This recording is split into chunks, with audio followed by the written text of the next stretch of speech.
इसके अंदर पड़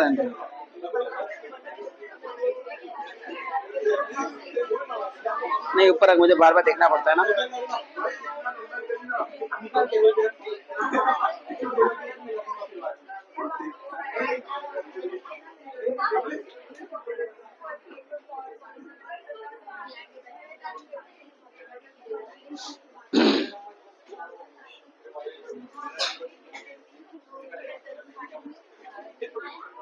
Shall I start? Last time हम लोगों ने सीखा हुआ था इसके अंदर ग्रोथ, राइट। ग्रोथ क्या होता है? जब किसी भी ऑर्गेनिज्म का मास, वॉल्यूम एंड डेंसिटी तीनों क्या होता है? इंक्रीज होता है, तब उसे क्या बोलते हैं? ग्रोथ। अगर आप नॉन लिविंग की बात करेंगे तो इनमें जो ग्रोथ होता है वो एक्सट्रिंसिक होता है, एक्सटर्नल। लेकिन लिविंग ऑर्गेनिज्म में ये ग्रोथ क्या होता है? हमेशा इंट्रिंसिक या इंटरनल होता है। आपको मैंने इसमें सिखाया था सीड डोरमेंसी। सीड डोरमेंसी का मतलब क्या होता है? जहां पर सीड वायबल है, जिंदा है, फिर भी वो जर्मिनेट नहीं हो रहा है, यानी कि सीड क्या हो गया है? डोरमेंट हो चुका है। क्या हो चुका है? डोरमेंट। ठीक है। सीड डोरमेंसी के पीछे कुछ कारण मैंने बताए थे, जैसे कि हो सकता है सीड का जो सीड कोट है बहुत ही हार्ड है, इस कारण से उसके अंदर पानी एंट्री ही नहीं कर पा रहा है। या ये हो सकता है कि सीड के अंदर कुछ ऐसे केमिकल्स बन रहे हो जो सीड को जर्मिनेट होने से रोक रहे हैं। या हो सकता है उसके अंदर कुछ ऐसे हार्मोन्स हो जो ग्रोथ को रोकने का काम कर रहे हो। बहुत सारे कारण हो सकते हैं। या हो सकता है कि सीड के अंदर जो एम्ब्रियो है वो जिंदा ही नहीं है, मर चुका है। या एम्ब्रियो है, जिंदा भी है, लेकिन वो पूरी तरीके से मैच्योर नहीं है, इमैच्योर एम्ब्रियो है। इस कारण से ऑब्वियसली सीड कभी भी जर्मिनेट नहीं करेगा। तो तरीके क्या है? अगर अंदर का एम्ब्रियो ही इमैच्योर तब कुछ नहीं कर सकते। फिर बाकी तरीके क्या है? फिजिकल प्रोसेस है एंड कुछ बायोलॉजिकल प्रोसेस भी थे। फिजिकल प्रोसेस में हमारा पहले था स्ट्रैटिफिकेशन। जब हम क्या करते हैं, सबसे पहले उसको सैंड पेपर से सीड कोट को खींचते हैं ताकि सीड कोट क्या हो जाए? पतला हो जाए और पानी अंदर जा सके। या फिर क्या करते हैं उसको हम लोग क्या करते हैं? अलग अलग तरीके से क्या करते हैं? ठंडे और गर्म पानी में क्या करते हैं? डालते हैं। पहले किस में रखेंगे? गर्म पानी में हार्डली 10 सेकंड के लिए। उसके बाद सुपर चिल्ड वाटर में डालेंगे जिससे कि सीड कोट क्या हो जाता है? वीक। या फिर कुछ ऐसे हार्मोन्स का यूज करेंगे जिसकी वजह से जो है आपके सीड की डोरमेंसी ब्रेक हो जाए। कुछ बायोलॉजिकल प्रोसेस मैंने आपको समझाया था कि कुछ सीड्स ऐसे होते हैं जो एलिमेंट्री कैनाल से पास होते हैं, उनके ऊपर बहुत सारे केमिकल रिएक्शंस होते हैं। उसके बाद जब वो एक्सक्रीटा के फॉर्म में बाहर आते हैं तभी वो क्या करेंगे? जर्मिनेट करेंगे। इसका एग्जाम्पल मैंने आपको दिया था पीपल का सीड। ठीक है। फिर हमने सीखा था व्हाट इज सीड जर्मिनेशन। एक ऐसा प्रोसेस जिसमें सीड अपनी डोरमेंसी को ब्रेक करता है और वो सीडलिंग्स प्रोड्यूस करता है, उसे हम बोलेंगे सीड जर्मिनेशन। होता क्या है? सबसे पहले सीड पानी को एब्जॉर्ब करता है, right. Water enters into the seed. Seed के अंदर एंजाइम्स हैं, हाइड्रोलाइटिक एंजाइम। वो एंजाइम क्या होंगे? एक्टिव हो जाएंगे बिकॉज ऑफ वाटर। वो एंजाइम एक्टिव होने के बाद जो स्टोर्ड फूड है, चाहे वो स्टार्च के फॉर्म में हो, चाहे वो किसी दूसरे शुगर के फॉर्म में हो, राइट, उसे क्या करेंगे, ब्रेक डाउन करेंगे, सिंपल फॉर्म में ग्लूकोज के फॉर्म में अवेलेबल करवाते हैं। वो फूड किसे मिलेगा, एम्ब्रियो को। जैसे ही वो फूड एम्ब्रियो को मिलेगा, एम्ब्रियो जर्मिनेट करना शुरू करता है और वो सीडलिंग बनाता है। कभी भी जब एक सीड जर्मिनेट होता है तो हमेशा पहले वो रेडिकल प्रोड्यूस करेगा, प्लिम्यूल लेटर ऑन। पहले हमेशा क्या प्रोड्यूस करेगा, वो रेडिकल, स्टिम्यूल को बाद में करेगा, ठीक है। बाद में वही रेडिकल डेवलप किसमें होता है, एंड प्लिम्यूल डेवलप इनटू, अलग अलग टाइप के जर्मिनेशन हमने इसमें सीखे थे, हाइपोजियल, एपीजियल एंड जिसमें डायरेक्टली प्लांट ग्रो होता है वीवी पैरस जर्मिनेशन। हाइपोजियल में क्या होता है, आपने सीड को सॉइल के नीचे रखा, मॉइस्चर दिया, सीड ने एब्जॉर्ब किया और जर्मिनेट होना शुरू हो गया और सीड अंदर ही रह गया और सीड के अंदर से रूट गया नीचे एंड प्लूम्यूल गया अपवर्ड डायरेक्शन में। प्लूम्यूल कहाँ गया, अपवर्ड डायरेक्शन में। Seed still below the soil surface, इसको हम लोग बोलते हैं हाइपोजियल सीड जर्मिनेशन। दूसरा इसमें आता है जहां पर हमारा सीड जमीन के ऊपर आ जाता है, ठीक है। मैंने एग्जांपल दिया था आपको टैमरिंड का लास्ट टाइम। सीड जर्मिनेट होते हुए पहले वो ऊपर आया, पहले तो प्लूम्यूल निकलेगा, सॉरी रेडिकल निकलेगा, रेडिकल नीचे गया, एक सपोर्ट मिल गया। अब इसी सीड के अंदर से जो आपका एपिकोटाइल पार्ट है, आपने शायद सीखा है, सीड के अंदर हाइपोकोटाइल, एपिकोटाइल, हाइपोकोटाइल से मेरा रूट तो आ गया, एपिकोटाइल से क्या आना होता है, स्टेम, शूट। लेकिन एपिकोटाइल जब डेवलप हो रहा है तो साथ में एपिकोटाइल क्या हो रहा है, सीड को लेकर ऊपर आता है सॉइल के। आप देखेंगे सीड उस समय ग्रीन कलर का होता है। ग्रीन होने के पीछे का जो मोटिव है वो है फोटोसिंथेसिस। जब तक कि पहला लीफ फॉलिएज डेवलप नहीं हो जाता तब तक वो वैसे ही बने रहेंगे, ठीक है। और एक बार फॉलिएज लीफ डेवलप हो गया उसके बाद वो सीड ड्राई होके नीचे फॉल कर जाते हैं। तीसरा कंडीशन है विविपेरस जर्मिनेशन। ये ऐसा सीड जर्मिनेशन है जहां पर सीड अंदर, सीड गिरने से पहले ही, या सीड या बोल सकते फ्रूट के अंदर ही पहले ही प्लांट क्या हो चुका है, डेवलप हो गया है और डायरेक्टली प्लांट प्रोड्यूस हो रहा है। फ्रूट में से डायरेक्टली प्लांट प्रोड्यूस होता है और प्लांट का जो बेस है, उसका जो लोअर पार्ट है बहुत हैवी होता है और सीधा नीचे गिर जाता है। लेकिन प्लांट को ये मॉडिफिकेशन करने की जरूरत क्या है, क्योंकि नॉर्मली सीड से तो प्लांट ग्रो हो रहे हैं ना, तो ये मेथड इवॉल्व करने की जरूरत क्या थी। ऐसा मेथड बेसिकली उन प्लांट्स में होता है जहां पर जो प्लांट बेसिकली ऐसे वाटर में ग्रो हो रहे हैं जहां पर पूरा नमक वाला पानी भरा हुआ है, हेलोफाइट्स बोलते हैं उनको। एक एग्जांपल मैंने आपको लास्ट टाइम दिया था, मैंग्रोव्स, एविसीनिया, ठीक है। इनके अगर आप प्लांट्स को देखोगे तो इनका ये प्लांट हमेशा सलाइन वाटर के अंदर डूबे हुए हैं।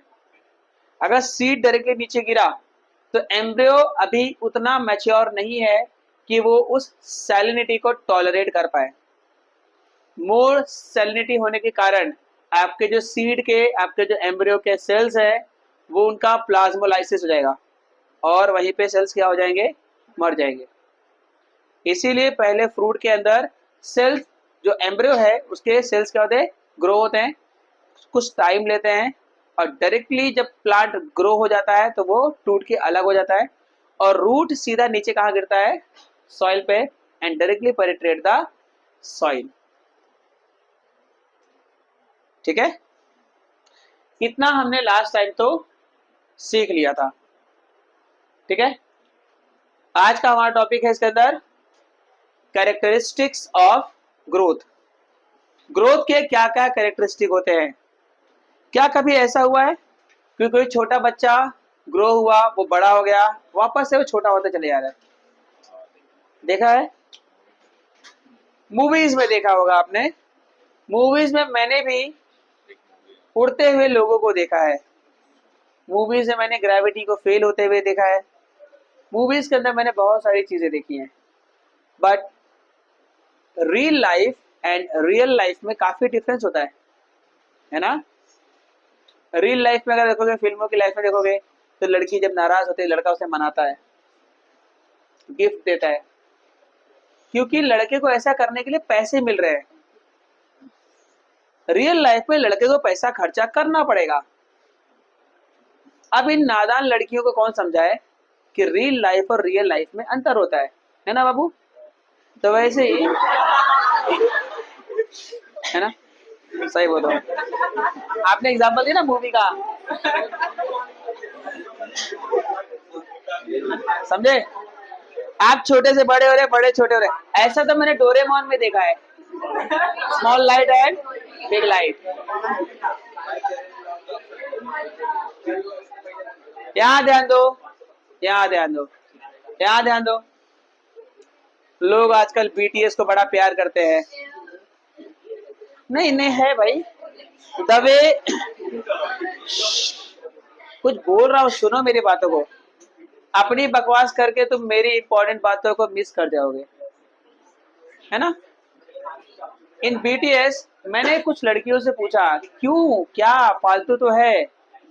बोलते नहीं हमें वो, हाँ हाँ हाँ, मतलब पानी नहीं, वो शराब की बोतल हो गई, उसे जो है बांट लो। अमृत का कलश है वो, अब तुम अमर हो चुके हो। ट्राई करो, जरा उंगली डालो उसके अंदर, चालू करो उसको। अमरत्व आपने प्राप्त कर लिया है, समझे?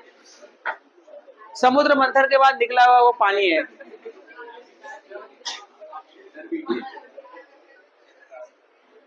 उनका रिप्लाई ये था कि नहीं, बीटीएस में हमें ये पता था कि how the boys are treating the girls, we like that treatment.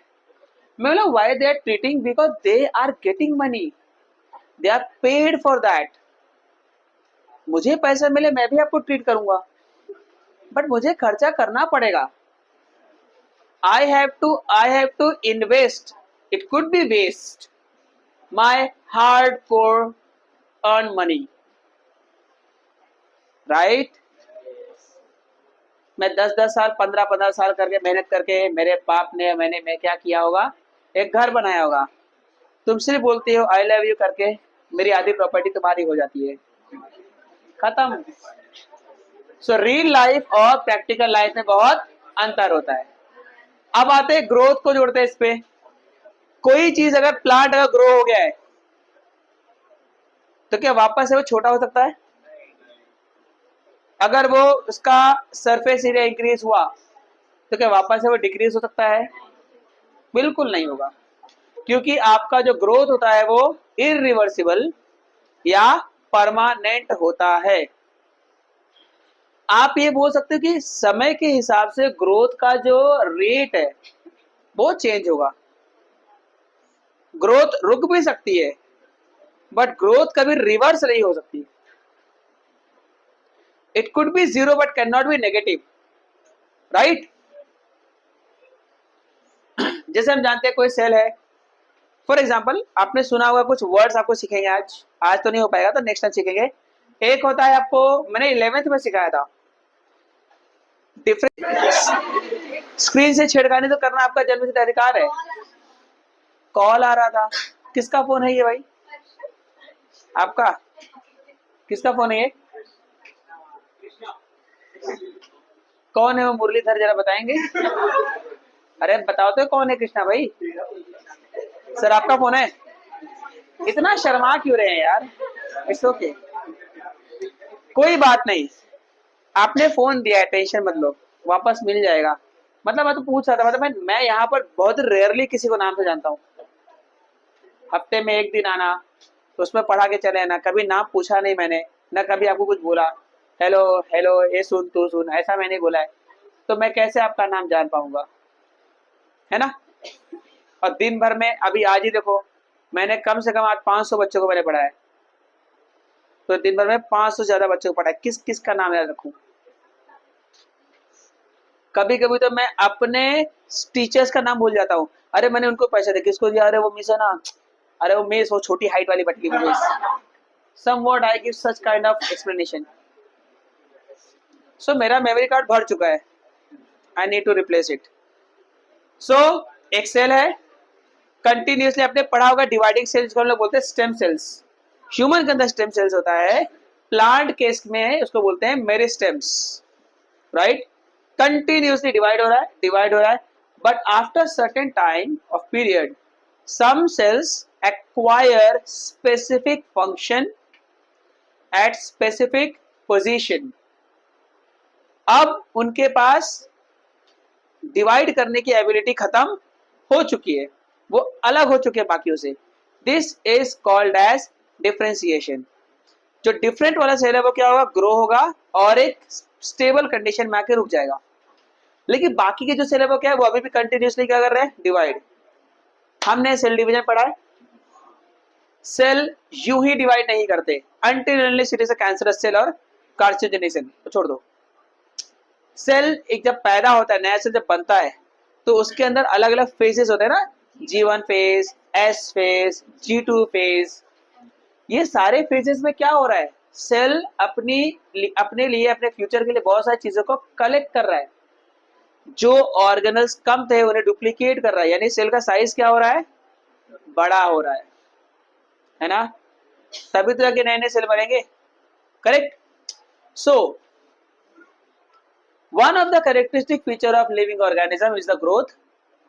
Permanent growth is what? It is a permanent increase in size, shape, volume and dry weight.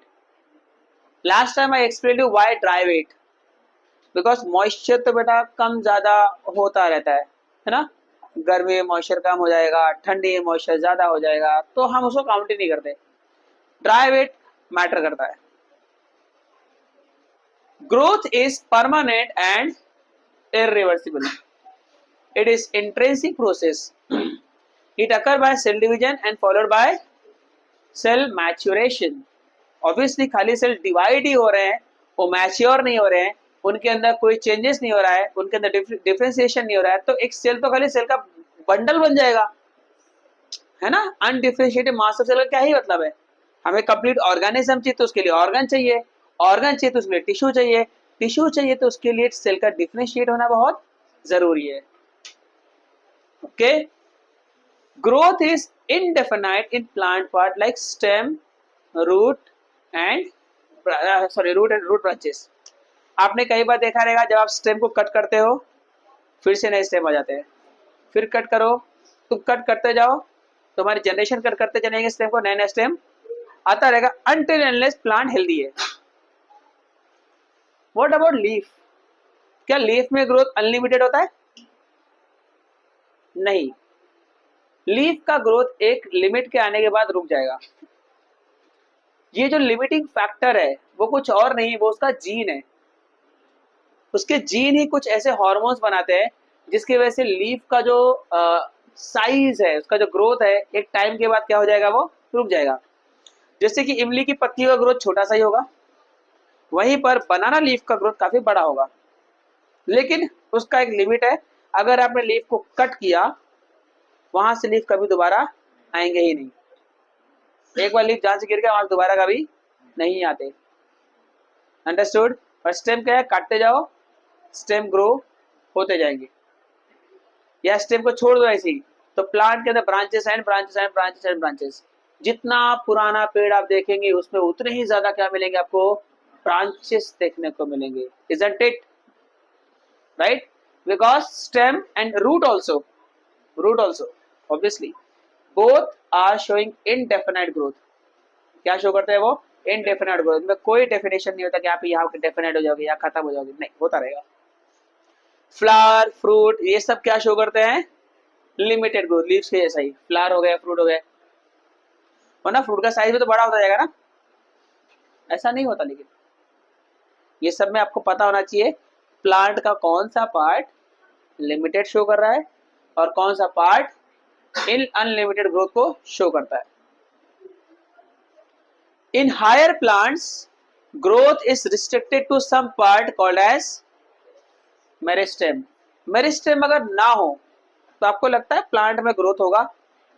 वही तो वो सेल है ना जो मेरिस्टेम बन जाते हैं। अगर कोई सेल परमानेंट हो गया डिफरेंशिएशन के कारण, तो वो डी डिफरेंशिएशन की वजह से फिर से क्या बन जाएगा? वो स्टेम सेल बन जाएगा, है ना, मेरिस्टेमेटिक सेल बन जाएगा ना। कौन सा मेरिस्टेम बनेगा? वो सेकेंडरी मेरिस्टेम। कहाँ बनेगा वो? Secondary meristem. याद है प्राइमरी मेरिस्टेम, सेकेंडरी मेरिस्टेम सब सिखाया मैंने आपको। आई होप वो नोट्स अभी तक आपके पास सुरक्षित सेफ रखा होगा। मैं इतना उम्मीद कर सकता हूँ आपने किसी भी रद्दी भी नहीं बेचा होगा, क्योंकि उम्मीदें तो थोड़ी सी कम है, लेकिन फिर भी रख लेते हैं थोड़ा सा। आगे बढ़ते हैं। Phase of growth. देखो कैसे ग्रोथ होता है, phase of growth. For example मैं आपको एक एरिया के बारे में समझाता हूँ। मान लो कोई नया बैरियर एरिया है, जब वहां पर लोग रहने आएंगे तो ऑब्वियसली वहां कोई कंपटीशन नहीं है वहां पे, लेकिन ग्रोथ फिर भी क्या होगा? खाने पीने के लिए सब कुछ है, लेकिन फिर भी ग्रोथ क्या होगा? थोड़ा सा स्टार्टिंग में स्लो होता है, राइट। दो लोग आए, खेती बाड़ी कर रहे हैं, पानी नदी वहीं पर है, 2 से फिर कुछ सालों में हो जाएंगे 3, फिर 5, फिर उनकी शादियां होंगी, बच्चे बढ़ते जाएंगे। जैसे जैसे आप बढ़ते जाओगे वैसे क्या होगा? ग्रोथ पहले स्लो होगा, लेकिन उसके बाद क्या होता है? इनिशियली ग्रोथ स्लो होता है, बाद में ग्रोथ बहुत ही रैपिड फेज लेता है। एंड उसके बाद जब ग्रोथ बहुत तेजी से हो रहा है तो भाई रिसोर्स भी तो खत्म हो रहे हैं। तो एक टाइम ऐसा आएगा जब आपका ग्रोथ एंड रिसोर्स दोनों एक दूसरे को क्या करते हैं? कंपीट करते हैं। रिसोर्सेस कम होने लगेंगे, अब ग्रोथ धीरे धीरे क्या हो जाएगा? Slow down. बट ग्रोथ कभी नेगेटिव नहीं होता, ग्रोथ आपका स्लो डाउन हो जाएगा और वो एक नॉर्मल लाइन पे आके उसी स्टेट में मेंटेन रहता है।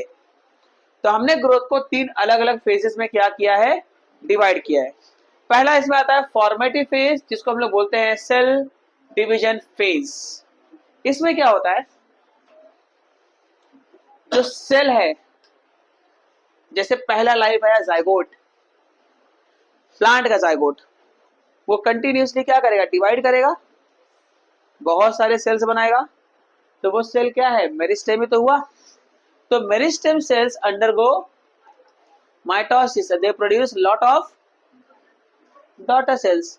डॉटर सेल्स तो आप जानते ही हैं, थिन वॉल्ड होंगे, डेंस साइटोप्लाज्म होगा, प्रोमिनेंट न्यूक्लियस होगा, correct.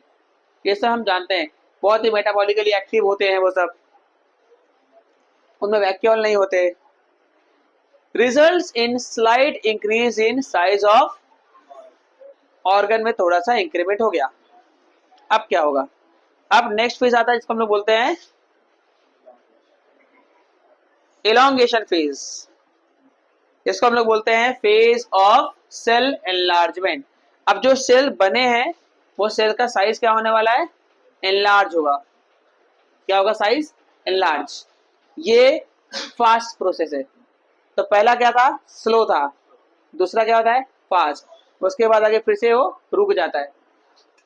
Daughter cell undergo enlargement, volume and size increases. मैंने ये तो बोला, एक सेल डिवाइड हुआ, नया सेल बन गया। अभी नया सेल क्या करेगा? नई नई चीजें बनाएगा ना अंदर, क्योंकि उसको फिर से आगे क्या करना है? डिवाइड करना है। It occur by synthesis of protoplasm and large amount of solutes. ठीक है, एक्सक्यूज मी।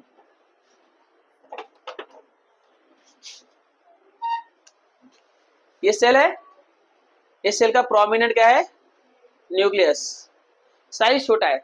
अब क्या होता है? इसके अंदर धीरे धीरे बहुत सारे सॉल्यूट जमा होने शुरू होते हैं, तो साइज क्या होता है? थोड़ा सा बड़ा हो जाएगा। न्यूक्लियस साइज ऑब्वियसली उतना ही रहेगा।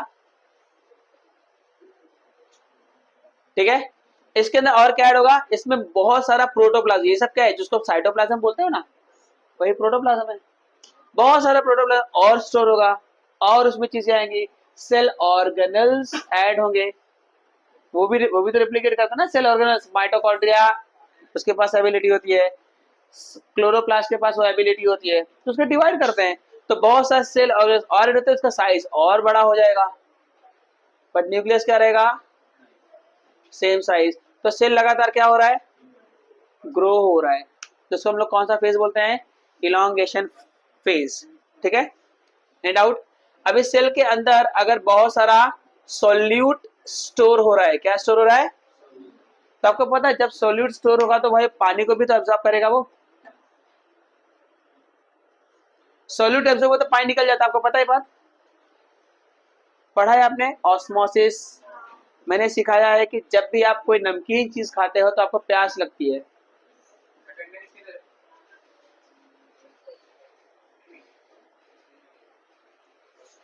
समझा आपको,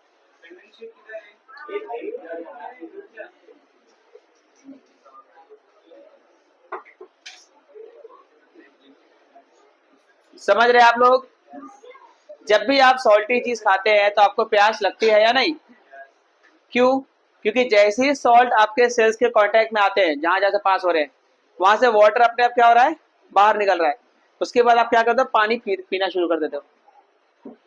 वैसे ही जैसे ही अंदर सॉल्यूट का कॉन्सेंट्रेशन बढ़ेगा तो इसके अंदर क्या हो गया, ये हाई क्या हो गया आपका, hypertonic, cytoplasm become hypertonic, and hypertonic चीज क्या करती है, पानी को अपनी तरफ क्या करेगी, खींचेगी, तो पानी एब्जॉर्ब करेगी, बिकॉज पानी का लॉस हुआ तो उसको रिकवर करने के लिए पानी क्या करेगा, एब्जॉर्ब। जब पानी एब्जॉर्ब होगा तो ऑब्वियसली क्या होगा, वो सेल होगा। पानी का अंदर जाना इस कहलाता है एंडोस्मोसिस। पानी तब तक अंदर जाएगा जब तक कि सैचुरेशन नॉर्मल ना हो जाए, और पानी अंदर जाने की वजह से सेल फूकता है, इसको हम लोग बोलते हैं टर्जिट सेल। क्या बोलेंगे, टर्जिट सेल। टर्जिट सेल लगाता है प्रेशर, जिसको हम लोग बोलते हैं टर्गर प्रेशर। क्या बोलते हैं, टर्गर प्रेशर। ठीक है, ज्यादा से ज्यादा सेलोस, पहले क्या बनता है, प्राइमरी सेल वॉल बनता है, क्या बनता है बेटा, उसके बाद अंदर क्या बनता है, secondary cell wall. Secondary cell wall बनने के लिए क्या ऐड करना पड़ेगा, सेलोस। ये सब हो रहा है कौन से फेज में, इलॉन्गेशन फेज में। समझ में आ रहा है क्या क्या चेंजेस हो रहे हैं। ठीक है, वैक्यूल का साइज क्या हो जाता है, बहुत बड़ा हो जाता है। ठीक है, वैक्यूल का साइज काफी बड़ा हो जाता है। ये हो गया आपका इलॉन्गेशन फेज, बराबर। अब क्या हुआ, सेल पहले ग्रुप पैदा हुआ, डिवाइड होने के कारण वो इलॉन्गेट हो गया, अब उसे क्या करना है, मैच्योर करना है। क्या करना है, मैच्योर। अब नेक्स्ट इसमें आएगा आपका मैच्योरेशन फेज, जैसे हम लोग डिफरेंशिएशन भी बोलते हैं, है ना। डिफरेंशिएशन हर जगह होता है बेटा, हर जगह होता है।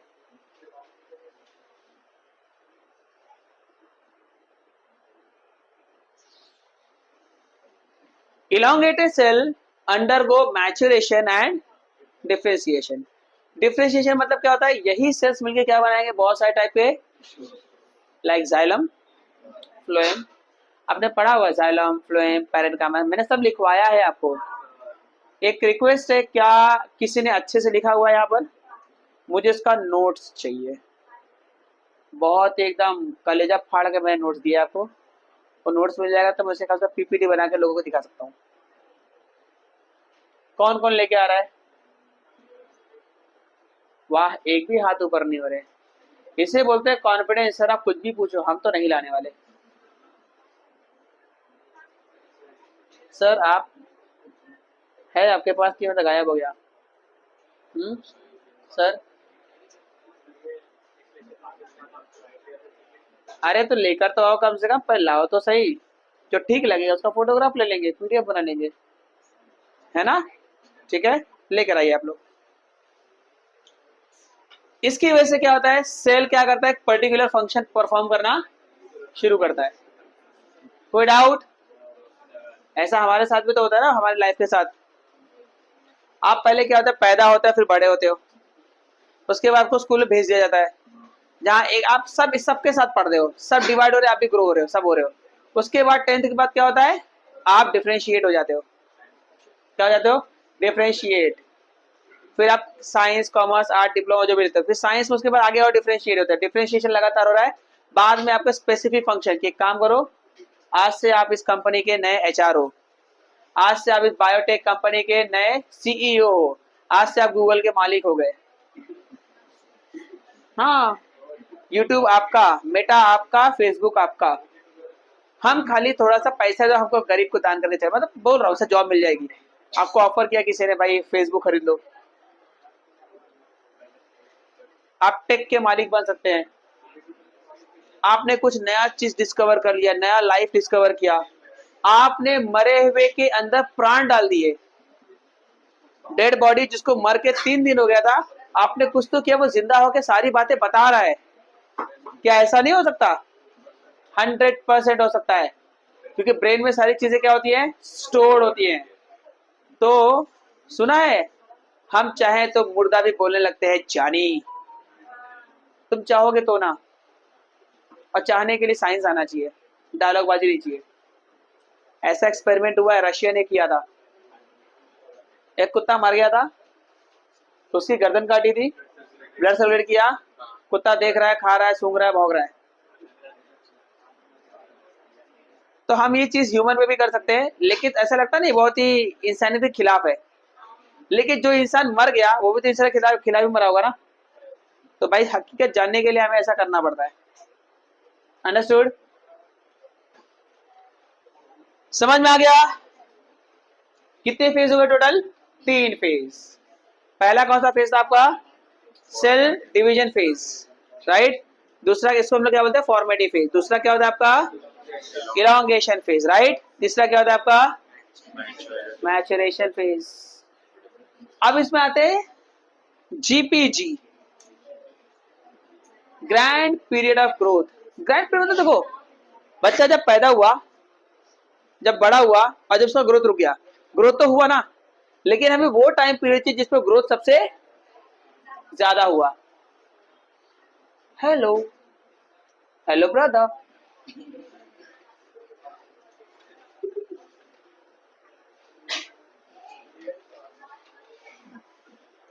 मैं एक वीडियो देखा था, आकाश गुप्ता, मस्त। Actually I feel when I went to Delhi. So it is grand period. वो टाइम क्या है? The time interval from formative phase to the maturation phase. Because जब तक वो मैच्योर नहीं बेटा, तब तक ग्रो हो रहा है। जब वो मैच्योर तो ग्रोथ वहीं पर रुक जाएगी। जब से पैदा हो, यानी फॉर्मेटिव से लेकर मैच्योर होने का जो टाइम पीरियड, इसको हम लोग क्या बोलते हैं? Grand period of growth. I hope ये पीपीटी आपको मिल चुका है। हाँ, कॉल द एडमिन प्लीज। गौरव, यहाँ आइए प्लीज।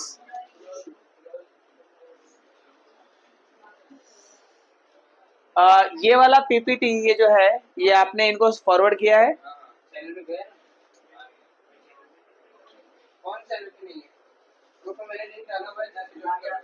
अरे कर लो ना बाबू, रुक जा। मैं यहाँ हूँ, यहाँ हूँ, यहाँ हूँ, यहाँ दो। फॉर्मेटिव फेज स्लो होता है, इलॉन्गेशन फेज रैपिड होता है, मैचुरेशन फेज में रेट क्या हो जाता है? डिक्लाइन। रेट कम होता है, जीरो हो जाएगा, लेकिन नेगेटिव नहीं होगा। समझे? कंडीशंस फॉर ग्रोथ, ये तो बहुत कॉमन चीज है भाई। किसी भी ऑर्गेनिज्म के ग्रोथ के लिए उसको सब कुछ ऑप्टिमम चाहिए। ऑप्टिमम मतलब बेस्ट। और हर किसी का जो ऑप्टिमम होता है वो अलग अलग होता है। फॉर एग्जाम्पल, अगर पोलर बियर के लिए ऑप्टिमम एनवायरमेंट चाहिए तो वहां टेम्परेचर -10 के नीचे चाहिए। एक ह्यूमन के लिए चाहिए तो टेम्परेचर जो है 25 से लेकर 30 के बीच होना चाहिए। तो हर किसी का ऑप्टिमम क्या होता है? अलग। हमें पानी का चाहिए तो हमारा पानी में पीएच क्या होना चाहिए? न्यूट्रल होना चाहिए। सैलिनिटी 0.5 ppm पार्ट्स पर मिलियन होना चाहिए, उससे कम। जबकि जो ओशियन वाले फिशेस है, क्रीचर्स है, या फिर इसमें जो ऑर्गेनिजम्स हैं, उनको पानी में क्या चाहिए? 10 ppm से लेकर 500 ppm तक चाहिए। तो उनका ऑप्टिमम ग्रोथ का कंडीशन अलग है, हमारा ऑप्टिमम ग्रोथ का फंक्शन क्या है? अलग है। ऑप्टिमम मतलब हर किसी के लिए स्पेसिफाइड होता है वो। जैसे मटर की खेती, वटाने की खेती सिर्फ इसी टाइम पर करते हैं बारिश के बाद, और ठंडी में आपको फसल मिलना शुरू हो जाता है, राइट। वरना साल भर में मटर के वटाने का क्या भाव था, 200 रुपए किलो तक, अभी कितना आ गया, 60 रुपए किलो।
कैलस, क्या बोलते हैं इसको?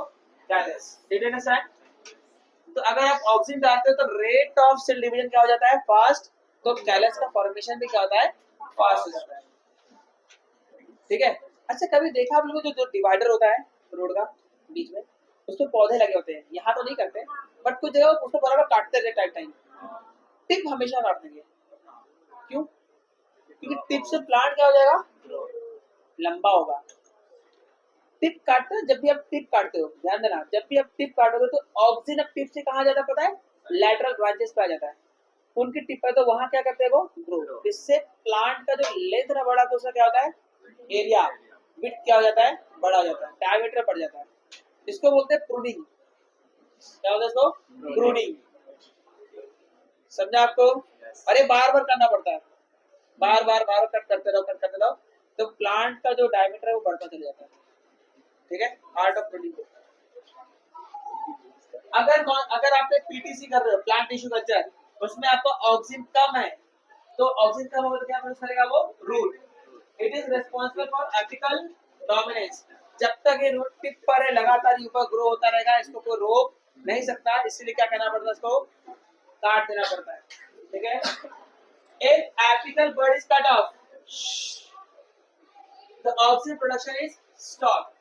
Lateral bud show rapid growth and gives a bushy bush जैसा, झाड़ी जैसा आपको देगा। This is called as art of pruning। क्या बोलते हैं इसको? Art of pruning. ठीक है। आपको मैंने सिखाया था सीड की डोरमेंसी ब्रेक करनी होती है कई बार, तो वहां पर भी इसका यूज कर सकते हो इसका। तो अंदर के जो हाइड्रोलाइटिक एंजाइम थे वो क्या हो जाएंगे? एक्टिव हो जाते हैं। It is used in the what is the parthenocarpy? Seedless fruit. क्या है वो? Seedless fruit. फॉल्स फ्रूट हमने पढ़ा हुआ है। एलिमिनेट द डाइकोट बीट्स का भी इस्तेमाल करते हैं, और भी चीज इसमें ऐड करूंगा नेक्स्ट टाइम। ठीक है, दूसरा बना के रहता हूँ मैं। आज के लिए इनफ।